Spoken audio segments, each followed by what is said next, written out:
hear me now or not?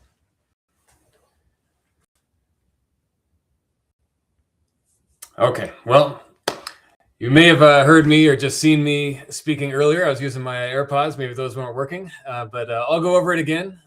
We've got some time here together. See, there's just a few of you watching live right now, so hopefully we'll have more joining in a bit.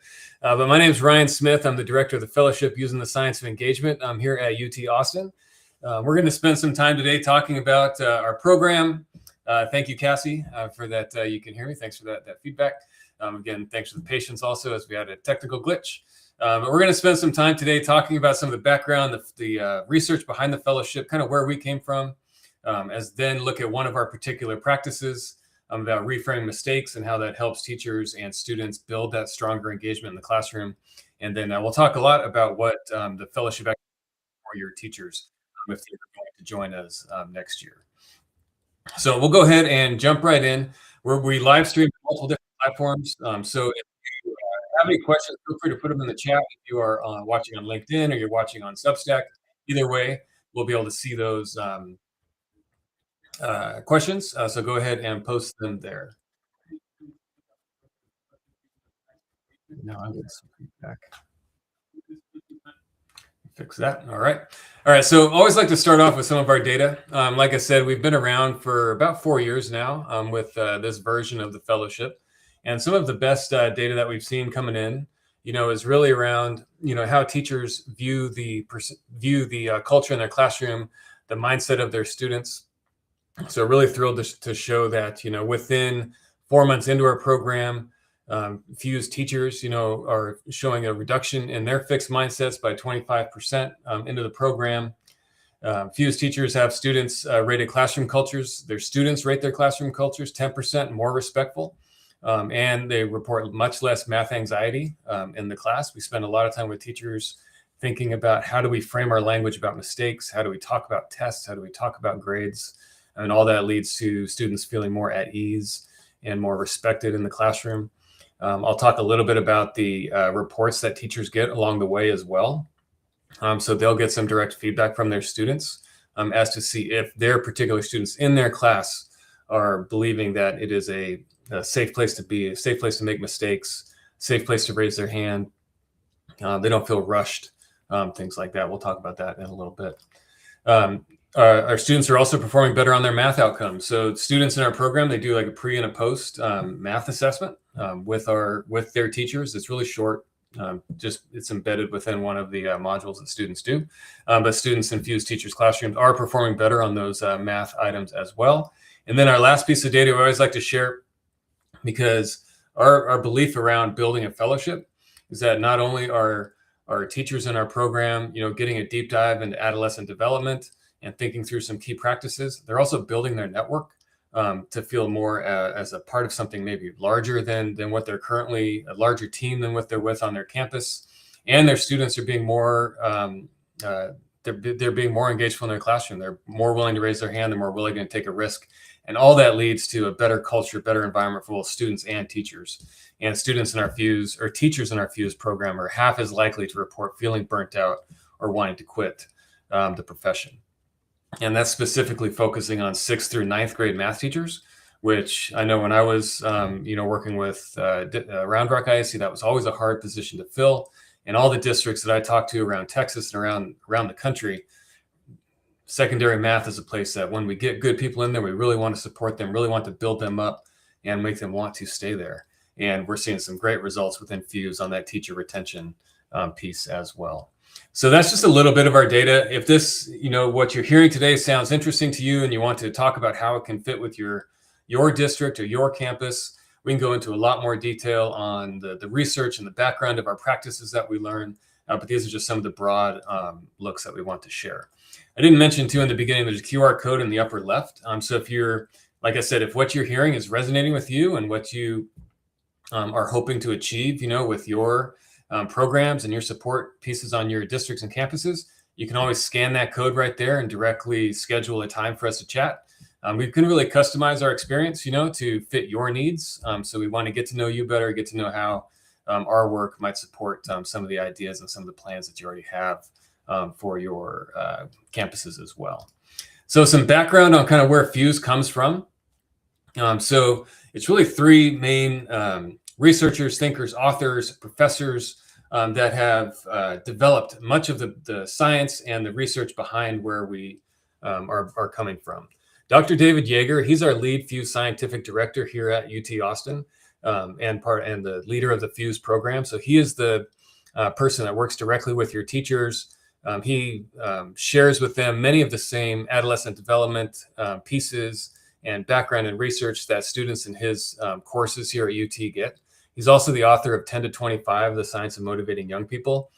Dr. Yeager was a lead grad student of Dr. Carol Dweck at Stanford, and the two of them have continued to collaborate and build out programs such as Fuse that help take their initial work on mindset development and really helping people to see their futures and their abilities as not being fixed.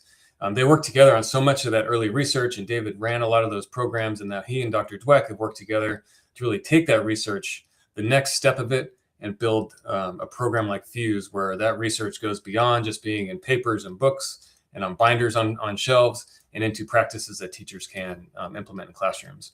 Dr. Uri Treisman, founder of the Dana Center here at UT, legendary calculus teacher. He is also a key member in the development, of Fuse.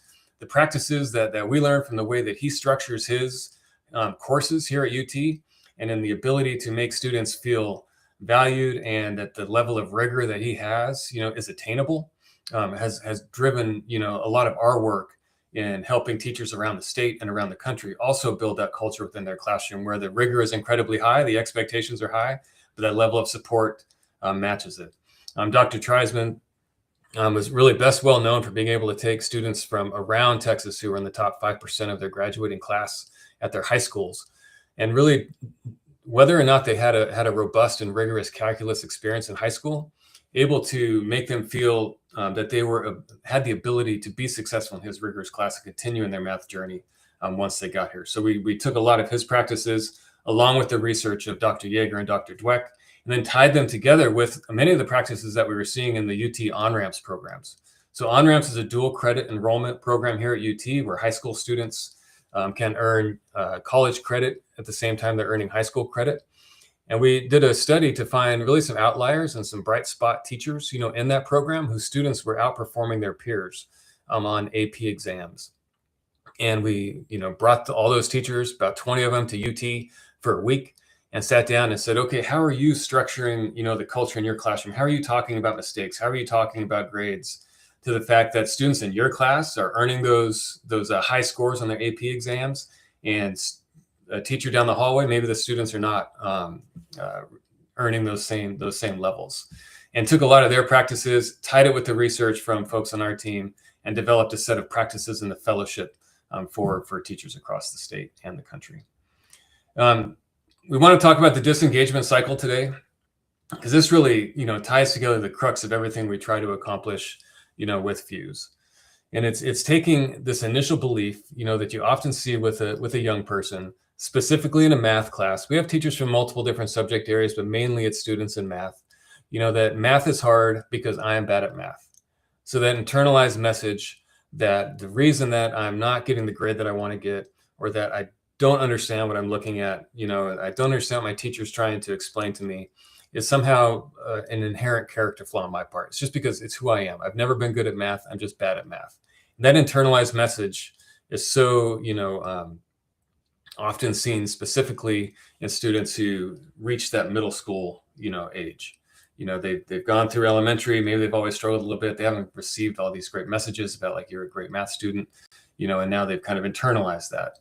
And what we know about adolescence is that if you internalize a message like that and you see that that's who you are, then you're going to be much less likely to take a risk, to take a chance, to raise your hand and ask for help. So what do? If we're feeling that way, we hide our errors, right? We don't seek help. We don't believe that it's going to be a safe, experience to raise my hand and ask for help. Oftentimes, if I even have the opportunity to do a retest or come in for tutoring, I'm going to avoid that. All because during our adolescent years, we are so heightened, to worry about being embarrassed, about standing out in front of our peers in a negative way. In our program, we spend a lot of time talking with our teachers about, this age period between, for high schoolers and middle schoolers, kind of 11 to 18, and there's never a time in our life when we're more primed to kind of take on challenge and kind of, prove who we are in the world. It's when we make that transition from elementary, where we're kind of taken care of, and it's like, okay, societal wise for people to take care of us. But once we get to an adolescent age period, we need to start being a contributor, and our expectations and our hormones are driving us to be a contributor. But at the same time, there's never a point in life where we're more worried about being embarrassed, because it like memory burns on us when something negative happens during that time. And if I'm afraid of that because of something that may have happened in the past or in a different class period, I'm not going to raise my hand and ask for help. And of course, if I don't raise my hand and ask for help, I'm going to continue that cycle of poor performance, right? I'm not going to get the help I need. I'm not going to do well on the next exam or project. And I'm going to just reconfirm this idea that math is hard because I am bad at math. So if we're going to know on one slide what your teachers learn in Fuse, what it's all about, is like, how can we intervene right here with the way that we speak to young people to help alleviate, not make it go away, but help understand that fear of embarrassment is there. It's okay. There's opportunities that come from it. But the impact of our language around some key points in every classroom is where we can disrupt this cycle and hopefully intervene, like right here, where we can make it much less likely that somebody will feel unintentionally embarrassed often, by an adult. So I've already been talking about it a little bit, but it's this adolescent predicament, right? It's, I'm transitioning into puberty. I'm heading towards adulthood. I'm primed to be taking risks. I'm primed to be trying to prove my worth, prove my value, show that I'm a contributor to my class or my family or my tribe. But at the same time, I'm never more, attuned to not wanting to feel embarrassed or stand out in a negative way in front of my peers. So it's these two competing things that happen within every young person. If you have teenagers of your own or you're a teacher, you see this all the time. So that's the predicament that we often talk about, is then how in a math classroom or a science classroom can we take advantage, of that part of the predicament that primes our young people to take risks and take a challenge, but not, necessarily unintentionally, wander into the path where we're going to create this scenario where they might feel embarrassed and then not be able to take advantage of that opportunity. So we often start with our teachers with, okay, is there 100 years of adolescent development science in one slide, really trying to think about how can we flip that switch on maybe some of our past preconceptions about teenagers. So we know that teenagers' brains and hormones make them hypersensitive about status, how they look to others, how they feel about themselves. All right, I've talked about that with everybody this morning. We talk a lot with the teachers about that. We go into the detail on testosterone development and hormones and all kinds. We got a whole graph with all the different things happening in a young person's body. This sensitivity enhances the fear of failure in the classroom and beyond, right? So we've got two things happening. Hypersensitive about status, it enhances that fear of failure, but that's not all bad. It helps us transition to adulthood successfully. We want our young people being willing to take a risk and take a challenge. But we want them to be able to do that within their classroom as well, within their math classroom. So with this understanding, it's possible to harness that sensitivity and use it to promote deeper engagement and learning. So this is a big idea, that we work with teachers right off the bat, to better understand that, by understanding what's actually happening biologically, within a young person, that it's not necessarily a good idea just to like put them in a corner till they get through puberty and hope they get on the other side, successfully. There are things happening that we can take advantage of, as the teachers to make it more likely that they will take a risk, in a math classroom, things like that. But they're not going to do that if we don't change the perception of how they feel about the culture in their classroom. So this is a slide that a lot of folks, we'll post the slides here at the end. But a big piece around what we try to do in Fuse is to help teachers frame their language so they can create a perception, of a culture of learning in their class rather than a culture of compliance. When we interview students before they come into Fuse, or studies that we've done in the past of non-Fuse classrooms, and we ask them, what's the self-talk, that you're hearing if an adult, or a teacher, might say something that might make you feel like, you know, yeah, we have tutoring, but it's not seen as like a safe place to come into, or my teacher is always saying how much we have to cover, so it's not seen as a value add if I raise my hand and ask for help. So oftentimes they find themselves this perception that it's a culture of compliance, right? The culture of compliance, that internal talk that a young person might have is, the culture of my class is that I need to go try harder alone, right? Maybe I didn't do good on this assignment or this test. Maybe there's opportunities or like posted, that there's tutoring or this or that, but the culture's not there that that's a safe thing to do. So what we do in Fuse is we work with teachers to help them shift their language. So the self-talk in the young people shifts towards a culture of learning. So even if you don't use these exact words, we'll ask the students during your Fuse experience, do students in your class believe that it's a safe place to ask for help? Do students in your class believe that it's a safe place to come in for tutoring? Will that be seen as valuable? Will your teacher respect you? Things like that. So we try to shift that mindset, to, what are you thinking? Let's troubleshoot collaboratively. We spend a lot of time talking about that. How can we shift our language so its mistakes are seen as learning opportunities, right? And that view of a low achievers question, that last one there, that whole idea that if we're not being transparent about it, is that questions slow down the class and pull people off track.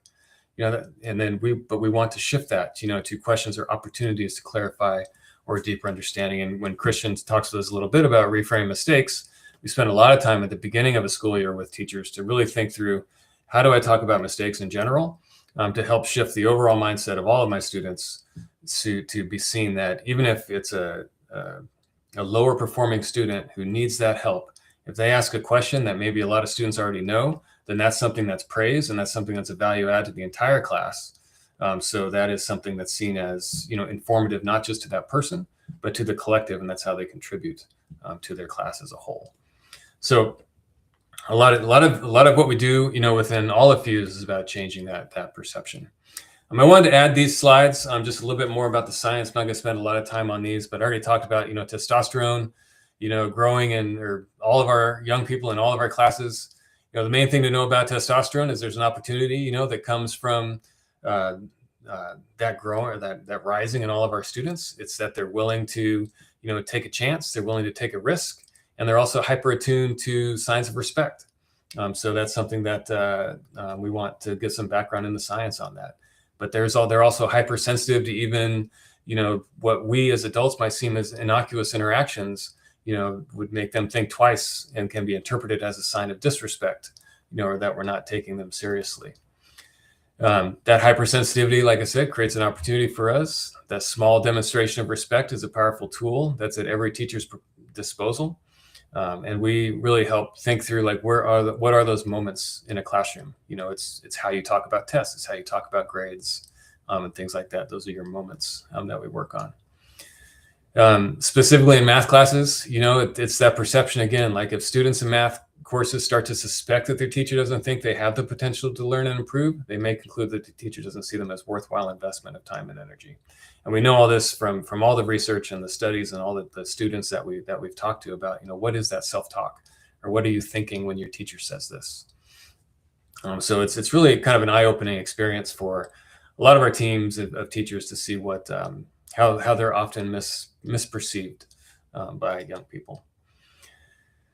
Again, framing challenge as a desirable part of the learning process. Like I said, always good things to have. All right, so I'm going to talk about two quick studies that really kind of started us on this work. I think that frame, what we're about in Fuse. And then Christian's going to join us. We're going to talk a little bit about our reframing mistakes practice. And then we'll talk about what the nuts and bolts of Fuse actually look like. And then we will take any questions and call it a day.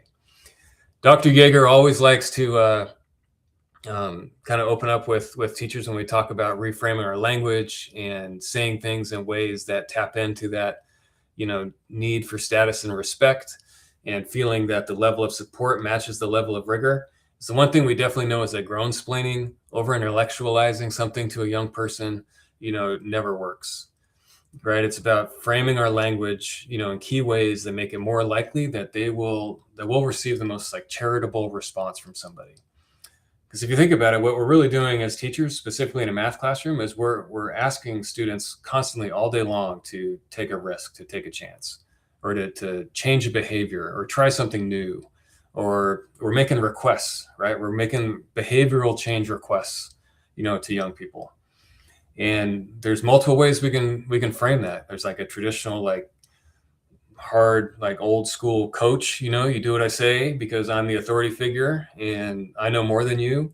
There's the intellectual, maybe grown-splaining approach where I've been down this road and I can show you all the reasons why, this will work because I've made these mistakes. Then there's a third path, which is really what we, promote and teach in Fuse. And that's tapping into that status and respect piece, and doing it with transparency. So I'm going to talk about two studies real briefly that really help our teachers, I think about stopping to kind of fear that adolescent development and thinking that we need to be, either the old school tough guy coach.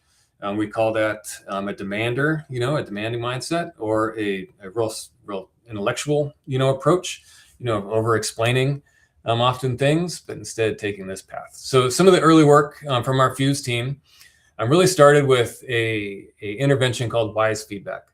So the goal with this was we were working with some schools to try to raise the number of students who would actually revise essays. So this started in the English language arts world. And, the goal is if there's any English teachers watching, I was one early on. My dad's an English teacher.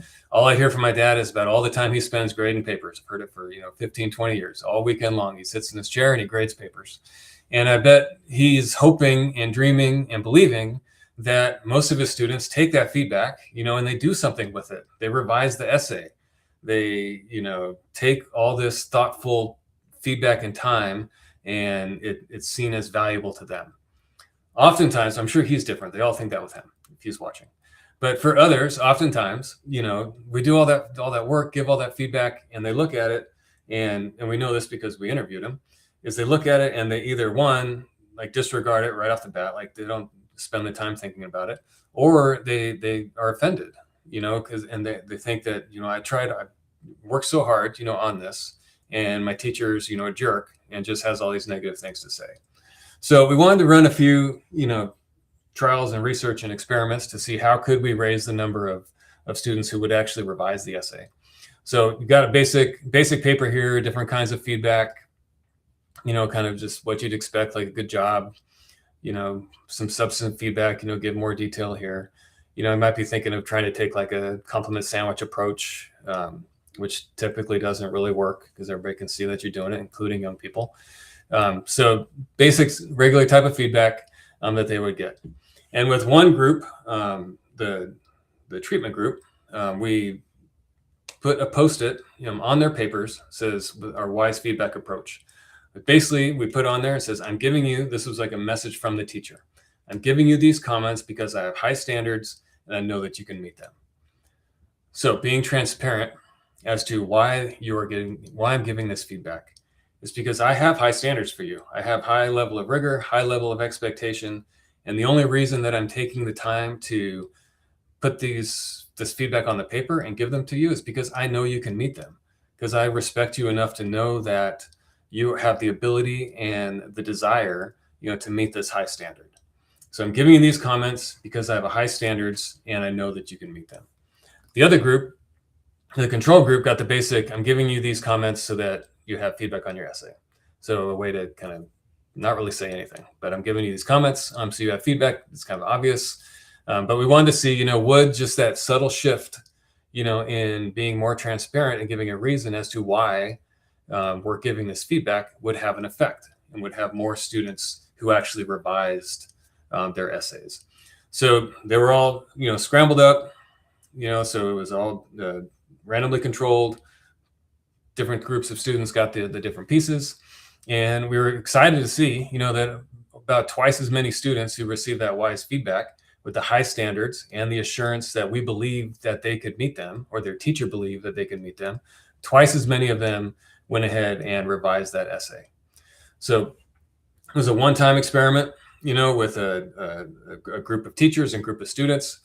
So we wanted to expand that, and replicate it. And that's what we've done with Fuse. We've taken that idea that we set that high standard and the assurance that we believe that you can meet them, and built a series of practices around how do you build that culture over and over again with young people.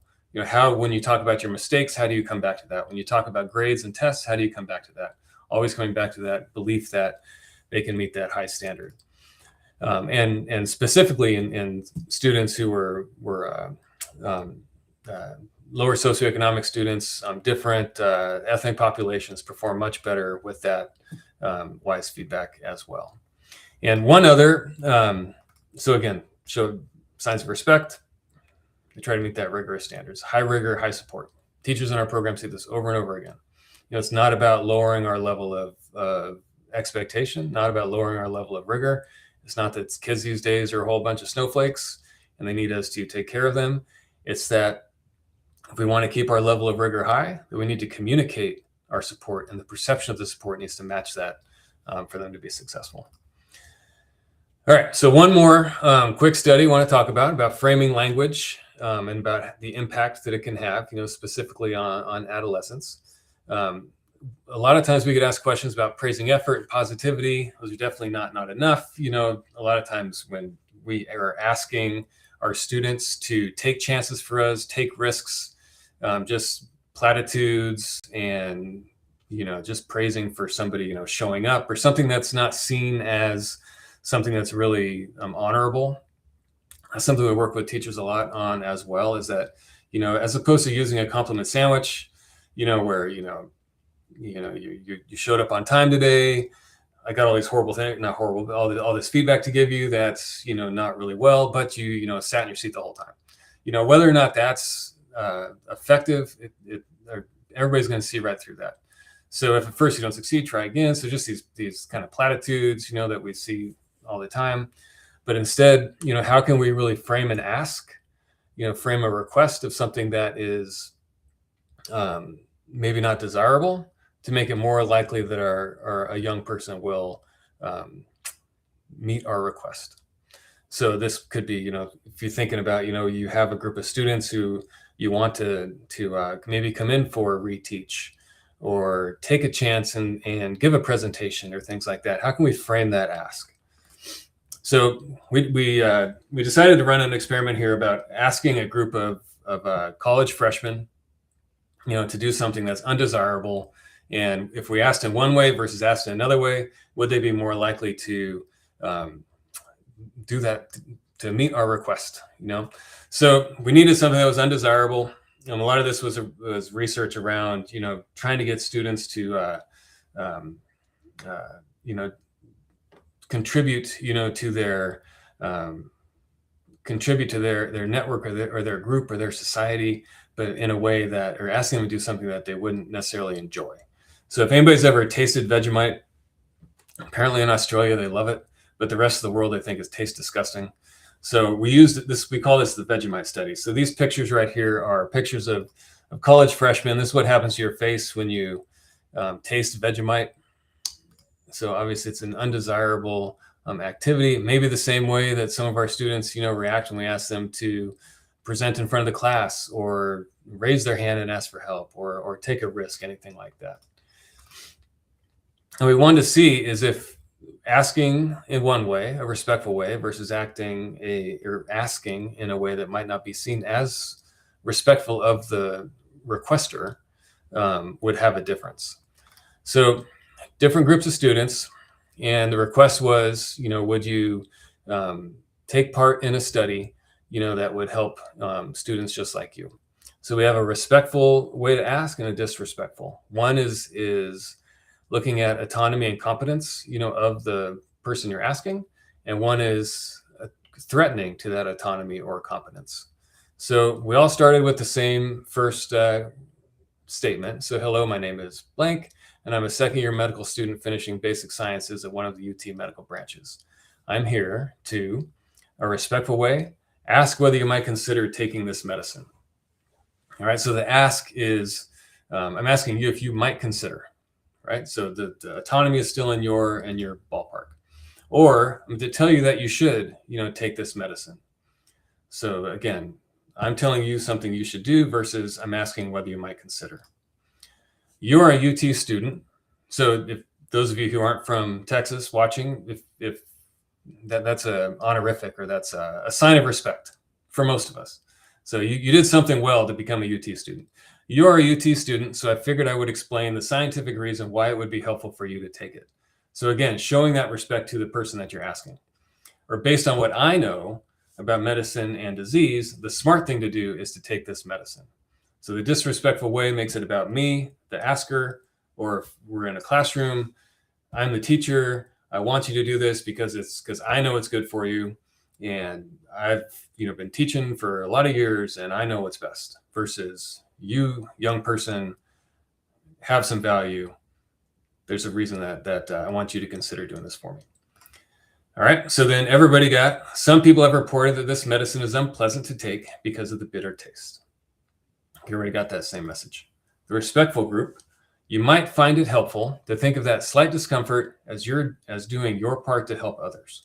So tapping into that desire of a young person to contribute to their society, right? So you're proving your worth versus just try to ignore that. So try to ignore that distasteful taste. Thank you for considering this request. So again, leaving it in their ballpark. Thank you for considering it versus thank you in advance for your cooperation. All right, so that sounds okay, but it's definitely like an assumption, right? It's assumptive, like I'm expecting you to do this for me because I've told you to. So two different approaches. A little over almost twice as many, students that had received the respectful message went ahead and took a second bite of the Vegemite. So that was the goal, was to get them to not only taste it the first time and see how bad it was, but then to do it again. So much better results, from students taking that respectful approach. So what we do in Fuse now is when we show the teachers that, we help them practice, where are elements, in my own instruction, when I'm talking about challenge, talking about risk, that I can shift the way I talk about it into more of a respectful approach. So just a couple examples I wanted to share before we get into the nuts and bolts. I know it's about 11:34, so we're going to keep moving along. So we have some time if anybody has any questions at the end. All right, so I want to get into some of the details now on Fuse itself. So again, it's a 2-year fellowship. Teachers from all over the world have joined. Most of them are 6th through 9th grade math teachers, but we do have science teachers. We have a few English language arts teachers. We have some assistant principals that have joined. And over those 2 years, teachers learn 10 different practices that are all around academic engagement, behavioral science, and cognitive science of adolescence. So it's some of the research that I've showed you so far, taken into the classroom, again, to help us really think through how are we communicating to students about our curriculum. We are not a curriculum. We don't promote a certain math curriculum or science curriculum. Every teacher in our program has a different curriculum. What we do is look at some of the common pieces that all curriculums have. Everybody has assessments, everybody has projects, everybody needs to reteach things. Everybody's got concepts that are easy for students to forget, and thinking through ways that we can tap into some of that brain science and the motivational science to make it more likely that they will remember some of those things. So we structure our practices into 2 groups of 5. One is all around the culture of learning. So that's 1 year in the program, is where we spend time talking about, okay, how do you communicate your beliefs and values in a respectful way? Again, that taps into that students' need for status and respect. Where might you be misinterpreted? We spend time, okay, you have your policies and procedures about grades, about retesting, about revisions. Are those aligned with what you're communicating about learning, about mindset, about what you view as a successful math classroom? Or is there alignment there? And then your language and communication. Where are there some specific things that we say as teachers and adults that we know through our research often get misinterpreted by students? So everybody says that different things.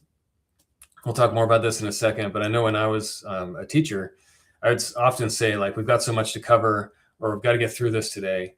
And we've done the research to show what students are thinking in their internal talk when they hear their teacher say that. And I can guarantee you what they're not, thinking is that, oh, I don't understand that. It's a safe place for me to raise my hand and ask for help because my teacher's already said there's so much to cover. So I'm not going to do that. So that's just one example. We look at a lot of different ways that we frame our language, that's get misinterpreted by students.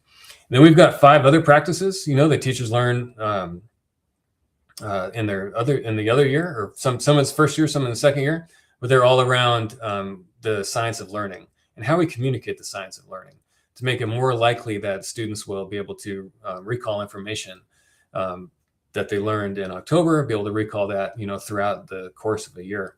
And a lot of it's about the communication piece. So most teachers spiral content, they use different interleaving practices, space practice, things like that. But how are we communicating to our students so they're not misinterpreting why we're doing that? So if we're spiraling content, how are we communicating that so students don't think that, oh, my teacher thinks I wasn't paying attention last week, that's why he or she is going over that again. So really trying to clear up some of that miscommunication. So here is just a sample of our 10 different practices, and these are the titles of them. On our website, which I've got everybody's email addresses, we'll send out afterwards. You can see little snippets, of each of them that teachers learn throughout the 2 years. But we wanted to spend a little bit of time today just talking about one of them.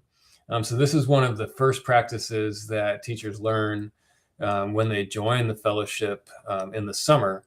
And it's all about thinking through, how do I communicate mistakes? How do students perceive my interpretation of what it means to make a mistake in my class? And is it aligned with what I'm hoping to achieve? And so I just brought Christian Langford up to the podium here. So Christian's one of our lead facilitators, and she works directly with the teachers on this practice in particular. So Christian, I was hoping you could talk a little bit about it. And then I've got a couple slides from the module itself that we can talk through. Yes, of course. So with reframing mistakes, the whole goal is to get more engagement in our classroom. And that can't happen if we say things that kind of close the door to the student's thought process and if they actually want to share out and participate. And so with reframing mistakes, we just got to really zone into things that I've said, many of the other fellows have admitted that they've said, and we don't mean anything by them as it being like negative to our students, but we just say things because that's just what we know. And we never actually got a chance to dive into the science that has been incorporated and infused. And so one, which is on your screen right now, is, I might put a warm up on the screen. And a lot of times internally, I'm thinking, warm up something we've already done. It could be something that leads into what is coming, but a lot of times it's like building from prior knowledge. And so in my head, I'm not expecting for this to take very long. I want the students to be comfortable enough to be able to dig deep and come up with the answer so we can move on. But saying that to a student is not going to get the outcome that you want. So many times I've told my students, come on, guys, this is an easy one. This will take you no time. We've done this before. Let's get this done and then we can move on. But in the midst of that, I know that I'm just trying to encourage my students, but you got to think about, what are the actual students in your class? How are they misinterpreting what you're saying? And so you could have a student in the class that, was ready for the class to start, but then they don't remember it. It's not coming easy to them. And then they're sitting in class thinking, the teacher's not talking to me. I'm just not going to do anything because I don't get it. Therefore, I'm not even going to try. And it's going to end up creating this anxiety that you never wanted to happen in your class. So we kind of got to look at that. And with Fuse, we allow teachers to have the time to, think of these common phrases you use to start class or your common transitions that you have in your class and kind of reassess them to come up with something better to say that's more comforting to your students. So this is an example of an activity. Like I said, it's an example, but we have our fellows, build from this and actually make this individualized to their classroom. So they might have a different example on top, but we're always sure to make sure they have something to kind of go off with.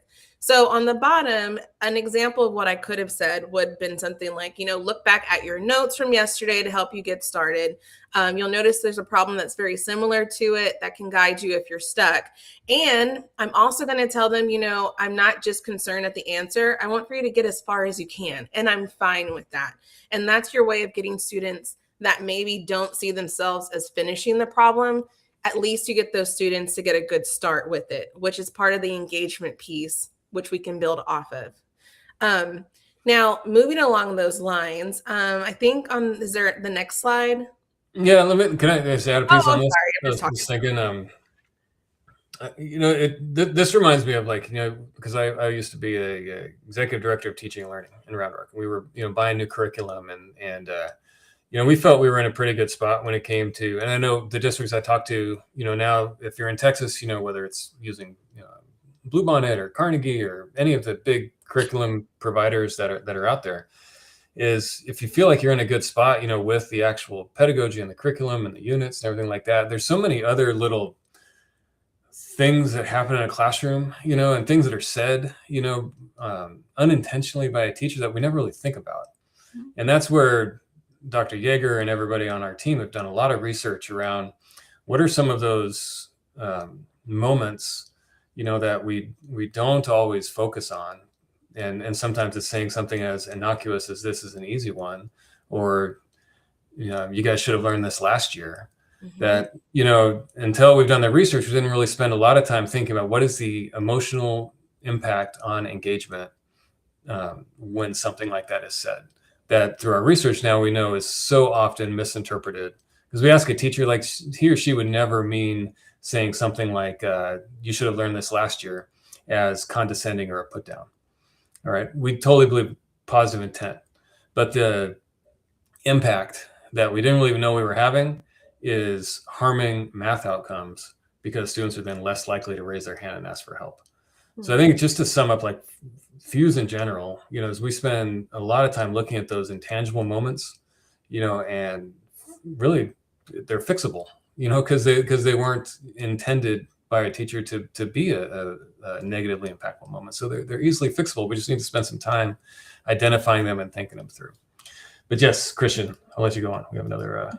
It's just, we want to make sure we're not pushing things like speed, or, you always got to be correct, or it's really think of our intentions and what are the possible outcomes. Because like, if you're thinking about a scenario where you tell us students you should have learned this last year. Well, I mean, if they didn't, okay, well, you should be able to help them. And then secondly, if that teacher didn't teach them, like this student's in an awkward situation now, like, well, I tried, or my teacher didn't teach me, or did they teach me? It's like we got to kind of move on from that. And so part B of the activity that we would actually have our our fellows participate in is on your screen as well. And it's breaking down the different possible misinterpretations. But then are we actually instilling all of our true beliefs into our policies and procedures? So if there is a situation in the class where it's like, okay, how might that student be feeling? My teacher's trying to catch me not paying attention and embarrass me whenever I'm getting called on. So that's something a lot of teachers will do. And that's not the point of calling on someone to embarrassing them. It's to get the knowledge. But what are we doing to build up and create a good culture in our classroom where the students actually understand the reasoning why I'm calling on you? And, we will go through and we just break down some of the policies you have, and like, how are you really going about explaining them? In Fuse, like it comes down to being like one of our practices involves our culture of learning and speech, which all these little pieces build up to that. And you have a syllabus. So all our teachers have the syllabi that you're actually going to present to your students. And that's just usually like week 1, day 1, something that you do. And your students just sit there and listen to it from every class. But do they really understand what everything means in it? And just like the flow of your class and explaining, I might call on you, I might ask you to go to the board, but explain, like, if you're uncomfortable, this could happen, or if you're stuck, you can call on a friend. And just to calm the shoulders in the classroom and ease anxiety. And so these are some of the things you could put into your policies and procedures. Instead of what's the right answer, it's, when I call on you, I might just want to know, what do you think? You don't always have to have the answer, but you can give me a step. Then you can explain things or have in your policies things about, it's not a gotcha. I'm not trying to catch you off task. You can also incorporate randomizers in your classroom. You can also have, just like I said, the phone a friend option just to add comfort. But you just need to go about communicating it once you actually know what your policies and procedures are. And so on the bottom of your screen, it's something that you could say to make sure everything is crystal clear. And let's see, can I read it? It's small. It says, I know that answering questions can be scary, but when I call on you, it's not because I want to embarrass you. I want to assess the learning of all students, so I know if I need to make adjustments in the lesson. I do it because I know you have the ability to think through these questions, and I want the whole class to benefit from your thinking. So I feel Fuse, it gives you that space where, like Ryan says, your content, the curriculum, but how do we increase the engagement for those students that just won't do? And veteran teachers have been in this boat for a long time, and you have those same students that won't do anything. And so now it's time to take a step back and think about the things that we are saying. And, it doesn't hurt to try this backed by science and to see the difference that it actually makes, because it's making the difference with our current fellows. Yeah, I hear from current fellows often, that one of the first things they notice, when they start a school year with some of our practices around, how do you talk about mistakes? How do you use a culture of learning speech in the beginning of the year to make sure you're being overly transparent, with your own beliefs about math or science or whatever it is, but then also you're overly transparent with your beliefs about like what to do when you don't know what to do, like what to do when you don't know how to answer a problem, or how you as the authority figure in the classroom are going to praise somebody that takes that risk, and we spend a lot of time talking about what you choose to praise early on, and praising things that do take a lot of guts. And there's raising your hand in the first few days of a 8th grade math class in front of your peers is a gutsy move, and when somebody does that, and you as the authority figure in the room praise that and praise how that contributes to everybody else is watching that. And so some of the feedback we often hear right off the bat from some teachers is that they just notice that many of their students who maybe weren't actively disengaged in the past, they weren't causing problems, they weren't, being disruptive, but they were so hesitant to engage in a conversation about the learning. And that through revamp and thinking through these little moments and how you can readjust them, you're much more likely to see a young person who's just willing to engage in that conversation. And once you get them to engage in the conversation, then we've got them. And we've got other practices they learn throughout the year, like one's called collaborative troubleshooting. So once we build the culture that it's a safe place to make a mistake, now we've got them in a zone where we can collaboratively troubleshoot together to get to the solution, to get to the changes that we need in a class. So that's just a glimpse, of one of the practices. Again, the teachers learn 5 in each year. And again, they're grouped in motivational science and cognitive science of learning, really work well all together. But what does it really look like? We've got about 9 minutes left. Just want to kind of paint a picture. Would love for teachers to join. We've got teachers from all over joining right now for next year. So I'm going to spend just a quick couple moments talking about what Fuse actually looks like. We actually have a small cohort starting this spring. So if any of you are watching and you'd love to get right on it, we've got a group launching February 19th. You can just scan that QR code in the upper left and set up a time. We'll hop on a call and we'll talk it all the way through. But most of our teachers will be joining in the summer. They kick off with an in-person event. There's only one in-person event that we do throughout Fuse. It's here at UT Austin. It's a hybrid event, so you could join from home or join in person. And Christian, you can see her. She's right there in the middle of that picture there. Can you just give us a 30-second of what the vibe is at the summer PLI and how great it is for teachers? Yeah, aside from getting to mix and mingle with teachers from different districts, with the facilitators there, we are able to like really get into the nitty gritty of like your specific problems or issues that you're having. And from the information that we have and other teachers that are there, there's plenty of hands-on opportunities, activities for you to actually leave with, what you need. So we give you plenty of time to actually work through, come up with, what are my policies? How am I going to change these in my policies? How am I going to say this to my students so that you actually walk away the start of school ready with the actual plan.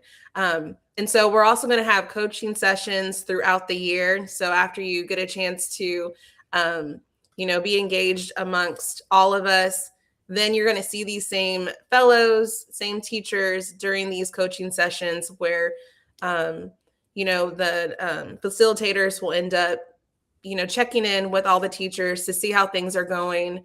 So it's not just you come in the summer and then you're gone and you do what you do and don't hear from us again. There's plenty of check-ins for us to just continue to help you to make sure that you have a fused classroom. Yeah. So as Christian said, we mentioned we start in the summer, 2.5 days, a hybrid event. Love for everybody to join here in person, but understand that, travel can be tough that time of year. So it's we have live in-person facilitators, and then we've also got an online team who is actively, it's not just like sticking a camera in a corner and just live streaming the event. It's actually actively facilitated online as well, in our platform with other facilitators there. So that's in the summertime. And then there's 2 full day institutes that happen during the school year. So those are all online, virtual, and we use Canvas and Engagely as our online platforms. But that's a full day event with Dr. Yeager and our teams, one in October and one in February. And then, as Christian mentioned, there's 4 virtual coaching meetings that happen during the school year as well. So these happen outside the school day, either in the morning or afternoon. But this is really just a way to, as Christian mentioned, just to kind of keep the learning. It's like a steady drip of engagement throughout a school year. So it's real intense in the summer. Everybody comes together. It's high energy, exciting. And then throughout the year, it's just kind of a intentional, continuous communication from us, back and forth. And we make all these practices are suggestions. We want everybody to try them out, tweak them, make them fit in their context, and really make them their own. It's not like teachers have like certain homework assignments, they need to be done. They do modules that they do during our events, and then really just implement them throughout the year. The third kind of leg of the stool of Fuse are the student modules. And I'm thinking next month I might just spend this whole time talking about the student engagement module piece. But students in all Fuse teachers' classrooms also complete 3 modules during the year. This really helps them better understand their own mindset development, their own kind of why they're feeling that need to have a purpose, and contribute. The one they do in January is all about reframing and reappraising stress, to better understand that just because you feel those butterflies in your stomach heading into a big exam or a big performance, that doesn't mean there's something wrong with you. It means your body's getting ready to prime to do something challenging. So just that mindset shift, in a young person can have huge, impacts on how they view themselves, when they feel nervous, which is a normal part of doing something challenging. But it's really just that reminder that that's normal. You should feel that way because this is important. Then we work with the teachers to make sure that their language, even around that, is aligned with that reappraisal of stress.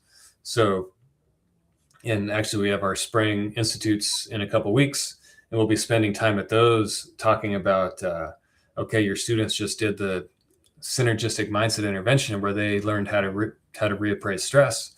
So if you notice a student leading into a state exam or an AP test who it seems nervous or anxious or excited about it, rather than say things like, you don't need to worry, or you've got this, different platitudes that we might have said in the past, we can reframe our own language as adults to say things like, it's completely normal that you feel that way because you've been working hard and this is important to you, and that's your body getting ready to do something challenging.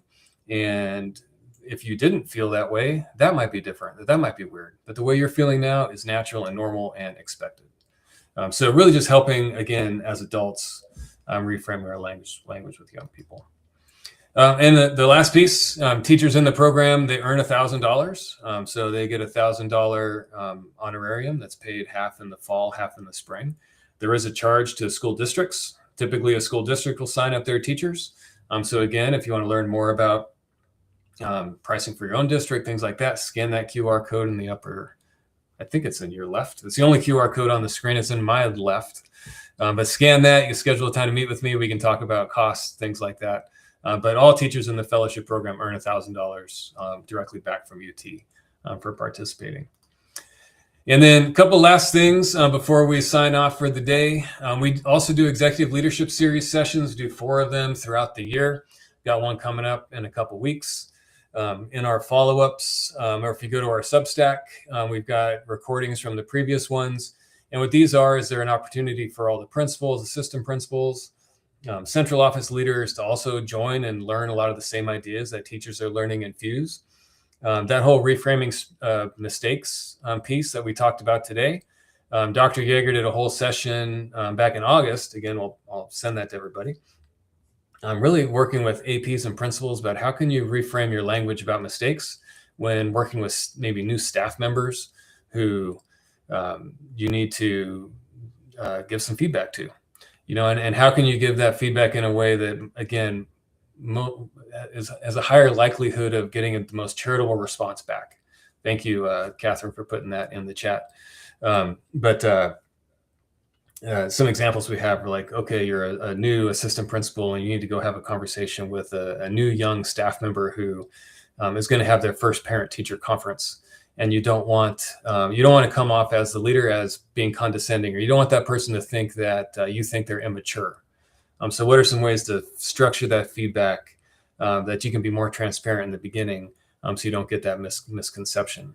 Or maybe you need to go have a conversation with a new young staff member about appropriate dress or being to work on time, things like that. So a lot of other value adds in the program as well. That link there, so you can sign up to attend our next one if you like. They're open to anybody who would like to join. Our next one is actually with Kevin Carroll on culture of learning. He's another member of the team here at UT. Does a lot of work with our athletics departments and building culture in their programs. Also works with a lot of schools. That's gonna be February 18th at 2:00. See, you've got some people signing up right now. Appreciate that. But those are open to anybody. If you fill out that form that Catherine put there, then you'll get an invite to join live. If not, we post them on our Substack also afterwards. All right, just a couple last things before we sign off. Next steps, I think I've mentioned it 10 or 20 times, it seems like so far. But really, our ask is that you reach out, and if what you heard today resonates at all, or you think this could be a good fit for your secondary teachers, we really focus on, our main focus is 6th through 9th grade math, but we do have quite a few teachers in the fellowship who are beyond that in upper level math classes or in science classes. So either way, I'd love to chat with you about how we could incorporate this into your campuses, your work. If you're not a campus leader or district leader, and maybe you lead a teacher development program, we've been getting some calls out from them. Reach out to me also. We're starting to look at how we can partner with different teacher prep programs to implement some of our work in your curriculum as well. So really, anyway, if what you heard today or Dr. Yeager's work resonates with you, reach out and we'll talk about what that could look like. I think, that was my last slide. This is just a picture of our team. Nice quote here from Dr. Yeager. Fuse was designed so teachers have a library of resources, a network of colleagues, and dedicated time to think carefully about how they would like to use this important science. So that's our team here at UT. I'm going to go back to the slide with the QR code on it. And I think that is kind of our call for, we do these, like I said, we do these once a month. If you go to our, like I said, go to our Substack again, you can see the last few. We pick a different one of our practices each time. Last month, we talked about the exam speeches. I think the month before that, we looked at engaging brains with prediction, I believe was our month that time. Next month, we're going to be looking at the optimizing memory encoding practice. So we'll send out invites for that, but would love to chat with anybody about potential next steps. All right, it is 12:02 Central Time on my clock, so I'm going to send everybody on their way. Thank you so much for joining, and I'll stick around for a little bit. If anybody has any questions, you can put them in your various chat options. Thank you, everybody.